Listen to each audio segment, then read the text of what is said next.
वो कहे कि हम बेईमान बनना चाहते हैं, पूछिए ना आप अपने से, आप लोग कोई कहेगा किसी से कि हम बेईमान बनना चाहते हैं? कोई कहेगा किसी से कि हम भ्रष्ट बनना चाहते हैं? किसी से भी पूछा जाए तो कोई इसे कबूल करेगा कि हम भ्रष्ट बनना चाहते हैं, हम बेईमान बनना चाहते हैं, हम झूठा बनना चाहते हैं? कोई इसे कबूल करेगा? कोई नहीं कबूल करेगा। जब आपने कबूल नहीं है, मंजूर नहीं है झूठ बनना, भ्रष्ट बनना, बेईमान बनना, इतना ही तो भगवान को चाहिए कि झूठ, भ्रष्टता और बेईमानी छोड़े और सब कुछ भगवान से ले ले। बेईमान न बने, ईमान वाला हो गया।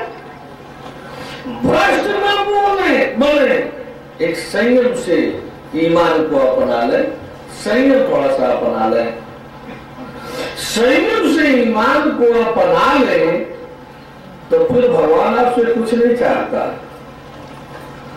बस इतना ही, इसी दो शब्द पर वह अपना सर्वस्व आपको न्यौछावर कर देगा, आपको दिखलाएगा कि लोग देखो, आप संपूर्ण ब्रह्मांड में सर्वोच्चता की प्राप्ति, संपूर्ण ब्रह्मांड में सर्वोच्चता की उपलब्धि आपको हुई कि नहीं, आप देख लो। आपको कोई कमी है? कुछ कमी नहीं, देख लो। हाँ, एक बार खजाना नहीं देगा भगवान, किसी को खजाना नहीं देगा, बस एक ही काम करेगा कि कमी नहीं होने देगा। जब जहां जैसी जरूरत आवश्यकता होगी तो वहां वैसी पूर्ति होती ही रहेगी, यही भगवान देगा। न तो आपको इतना अधीन देगा कि आप उच्छृंखल उदंड और राक्षस हो गए, और न तो इतना कमी करेगा कि आप भीख मंगा लोभी, भीख मंगा हो जाए। ये दोनों भगवान को मंजूर नहीं है।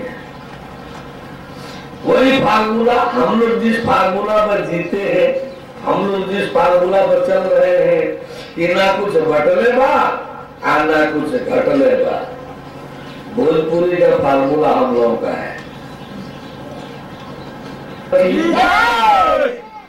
हम लोग जिस फार्मूला में, हम अपनी बात बता रहे हैं कि हम जिस फार्मूला में चल रहे हैं, हम जिस सूत्र सिद्धांत पर चल रहे हैं, हमारा समाज जो हमारे साथ है, जिस सिद्धांत पर, जिस सूत्र सिद्धांत पर चल रहा है, वो यही है कि ना कुछ बटले बा और ना कुछ घटले बा। एक छोटी मुंह बड़ी बात भी कर दो, प्रमाण लाने का तो अभी कुछ नहीं दूंगा, हमारी बात मान लीजिएगा, आगे होगा तो ठीक, नहीं होगा तो ठीक। जैसा लग रहा है बोल रहा हूँ, किसी बड़पन का नहीं बोल रहा हूँ, बात तो छोटी मुंह बड़ी ही लगेगी। बोले प्रभु परमेश्वर की, विश्व भोजपुरी से संचालित होने जा रहा है, होगा। विश्व भाषा अंग्रेजी नहीं, भोजपुरी होगी। इसलिए आप लोग जो न जानते हो, भोजपुरी सीखना शुरू कर दीजिए। न जानते हो, भोजपुरी सीखना शुरू कर दीजिए, विश्व भाषा भोजपुरी बनेगी। तो इसका मैं कोई प्रमाण पेश नहीं करूंगा, बहुत कृपा रात्रि इस मुंह की, छोटे मुंह की बड़ी बात मान लीजिए, तरीका सत्य हो जाए तो सही, सत्य सत्य। तो भोजपुरी की एक कहावत है, भोजपुरी दुनिया की सबसे समृद्ध भाषा है, भोजपुरी दुनिया का सबसे सर्वोत्तम रहन सहन जीवन विधान है, भोजपुरी दुनिया की सबसे मीठी भाषा है, इस पर जो कोई चाहे तो वार्ता कर सकता है। भोजपुरी जैसे समृद्ध रहन सहन, भोजपुरी जैसे उच्चतम रहन सहन कोई दुनिया में न रहन सहन है, न भाषा है, न खान पान है, न मिठास है, न जीवन का जो सच्चा आनंद है हर कदम कदम और पल पल का, तो आपको भोजपुरी भाषा में मिलेगा, भोजपुरी रहन सहन में मिलेगा। इसलिए नहीं ये शरीर भोजपुर क्षेत्र का है, इसलिए यह भाषा और यह रहन सहन निसंदेह धरती पर पहले नंबर पर है। बोले परम प्रभु परमेश्वर की, परम प्रभु परमेश्वर की। तो इस प्रकार से भगवान कौन सा जीवन जियाएगा? वही न कुछ रात को देखने के लिए असुर राक्षस की तरह से धन संपदा बब्बर दिखाई दे, मैं धनवान हूँ, मेरे पास धन है, ऐसा भगवान नहीं होने देना चाहता। यदि आपके पास धन दौलत बढ़ रहा है तब आप भयभीत होइए, भगवान परीक्षा लेना चाह रहा है। भगवान किसी को भीख मांगना नहीं बनाता, भीख मांगना वाला नहीं देना चाहता। यदि आपके पास कोई ऐसी गरीबी भगवान बोले हैं और ऐसे कोई गरीबी आ रही है या आपको भीख मांगने वाला बनाना पड़ रहा है, तो समझ लीजिए कि जांच शुरू हो गई, परीक्षा शुरू हो गया। आप कुरान शरीफ में देख लीजिए, मोहम्मद साहब के साथ ऐसी स्थिति आई थी, आयत उतरी, तो तुम जाकर के जो है भगवान का फार्मूला, भगवान का जो विधान है कि अपने भक्त सेवक को न इतना धन दौलत देता है वो अहंकारी गुमानी राक्षस बन जाए, न इतना कमी करता है कि भीख मंगा बन जाए, दान चंदा भेड़ चढ़ा तक ताकता रहे कि हम फला दिया कि नहीं, तोड़वाया कि नहीं, 5 रुपया देता तो हम चाय पीते, 2 चपाती रोटी खाते, ऐसा नहीं होता है। वही फार्मूला फिर दोहरा दे रहा हूँ, ना कुछ घटलेगा ना कुछ घटलेगा। ये हम लोग का यही जीवन का फार्मूला है। आप लोगों के पास कुछ है तो कुछ कमी है, आप लोग मेरा मेरा करके कुछ बनाए हैं, कुछ रखे हैं तो कुछ कमी है। हम लोग पास कुछ है ही नहीं तो कमी किससे ना पे? अरे कुछ रहता तो कहते कि कुछ ही नहीं, कहे कि आओ हम भगवान के पास पहुंचाते हैं, उसको शैतान समझिए। पहुंचाना क्या है? भगवान ही है जो भगवान मिला सकता है। भगवान के सिवाय भगवान मिलाने वाला ब्रह्मांड में अब तक दूसरा कोई है नहीं। कौन है आप? शंकर जी से बड़ा महादेव जी, शंकर जी सृष्टि में महादेव महेश शंकर जी कहलाते हैं। वो भी लेस मात्र नहीं जानते, लेस मात्र तो भगवान वास्तव में उनकी अस्तित्व लेस मात्र नहीं जानते। ये कुछ मतभ्रष्ट शैतान बीच बीच में पैदा होकर कहने लगते हैं सर हम पहुंचाएंगे भगवान के यहाँ, हम पहुंचाएंगे नहीं, भगवान ही भगवान के यहाँ पहुंचाता है। बिचौलिया कहीं कोई कुछ नहीं होता है, वे अपने भी बर्बाद विनाश होता है और अपने पीछे रहने वालों को भी विनाश में डालता है।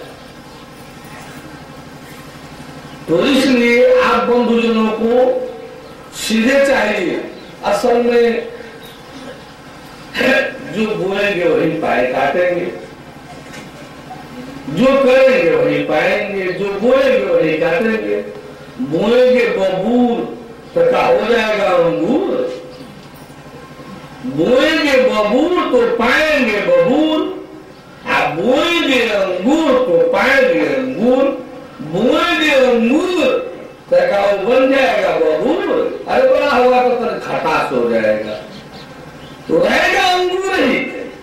बड़ा होगा तो थोड़ा सिद्ध हो जाएगा, बीज हो जाएगा उसमें, लेकिन रहेगा अंगूर नहीं। अंगूर बोएंगे तो बबूर नहीं होगा, आप बबूर बोएंगे तो अंगूर नहीं मिलेगा।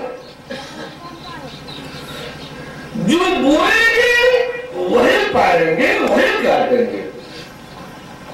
ये मिट्टी, इस मिट्टी को जिसे आप हम सभी जड़ समझते हैं, जड़, और उससे बड़ी संवेदना किसमें है? उससे बड़ी पहचान अरे हमारे आप में नहीं है। जितनी पहचान इस मिट्टी को है, जितनी सही पहचान इस मिट्टी को है, हमारे आपके पास शायद उतनी बड़ी पहचान, सही पहचान नहीं है। एक धान ले लीजिए, यदि हरा मंसूरी का बीज बोते हैं मिट्टी में, 3 बीज, हरा मंसूरी, सफेद मंसूरी, सांबा मंसूरी, 3 बीज 3 धान का है, धान ही तीनों है मंसूरी, लेकिन 3 बीज बोएंगे तो हरा मंसूरी वाला कौन फसल हरा मंसूरी वाला होगा, सांबा मंसूरी वाला सांबा ही होगा, सफेद वाला सफेद ही होगा। इतना आप लखनऊ 49 अमरूद का लगा दीजिए, ये आबादी सफेदा लगा दीजिए, वो पौध, उस पौधे के फल लखनऊ 49 लगाएंगे तो उसका फल कुछ खटास लिए हुए लखनऊ 49 वाला रहेगा। इलाहाबादी सफेदा लगाएंगे तो इसका मिठास इलाहाबादी सफेदा वाला ही रहेगा। इतनी पहचान धरती को है कि चलो कोई अमूर्त नहीं है, वो अमूर्त कभी अमूर्त हो गया, ऐसा नहीं है। अमूर्त में जिस वैरायटी का बीज होगा उसी वैरायटी का पौध होगा, फल होगा। कितनी संवेदनशीलता इस धरती में है, कितनी भारी सुरक्षा इसमें है, कितनी भारी सुरक्षा है। बड़ा कच्चा अंग होता है सरसों, बहुत कच्चा अंग होता है। 2-4 दिन नमी वाला हवा लग जाए मिट्टी के लौसेड़ में, 10-5 दिन 4 तो वो जल्दी सड़ करके खत्म हो जाता है। सरसों थोड़ा सा नम है, भावा पानी का लौसेड़ पा जाए मिट्टी पानी का तो सड़ करके खराब हो जाता है। लेकिन इस मिट्टी को देखिए कितनी सुरक्षा देती है, कितनी सुरक्षा कि जो सरसों खेत में चैत में झड़ गया, फागुन चैत में जो सरसों का दाना झड़ गया, आषाढ़ सावन जब आता है तो उसमें हर फाल ट्रैक्टर से लेव लगा दिया जाता है। लगभग 8 इंच तक गहरा तक पानी में खूब घोल दिया जाता है मिट्टी को। वो सरसों का दाना उसके नीचे नहीं होता है, इसी में होता है, पानी के घोल वाली मिट्टी में। और 3-4 महीना पानी मिट्टी मिट्टी पानी पानी मिट्टी मिट्टी पानी में वो सरसों पड़ा रहता है, लेकिन सड़ता नहीं है, सड़ता नहीं है। फिर चैत आएगा तो खेत में झारन बन करके जम जाएगा, फिर झारन बन करके जम जाएगा। तो इस प्रकार से कितनी सुरक्षा इसके अंदर है, कितनी सुरक्षात्मक व्यवस्था है। हमारे आपके पास है तो जरा सा पानी मिट्टी छुआ गया, सड़ गया, लेकिन उसी धरती में